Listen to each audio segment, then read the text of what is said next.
Everything changes, and acceptance of that fact helps us to move forward in our lives. Because if we don't accept, we can so easily get stuck. So, everything is impermanent and uncertain.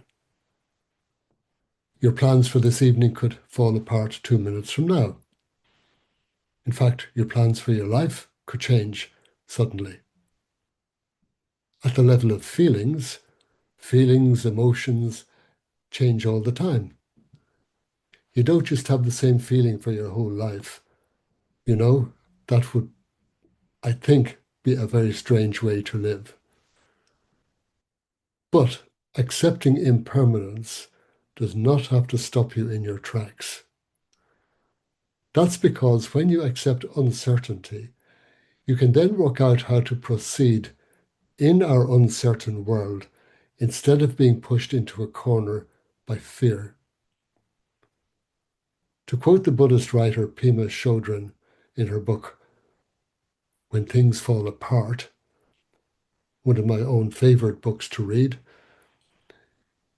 what you need to do is to make a space in your life for not knowing. That, she would argue, is hugely important. And I suppose not knowing is in itself the acceptance of the fact that things change all the time. You don't really know what's going to happen next. Usually we can make a pretty good guess, but in reality, we don't actually know.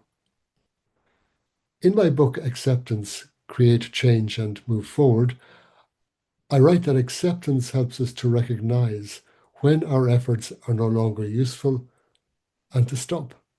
This isn't a doctrine of despair. When you stop in a spirit of acceptance, you can see where you need to go to next. You start looking at options for other things to do. So in that way, acceptance and impermanence are creative forces. So try embracing this concept in relation to maybe some uncertainties that you're experiencing right now. See them as an inherent part of life, and hopefully you will experience the value of accepting that fact and of clearing that space for moving forward creatively.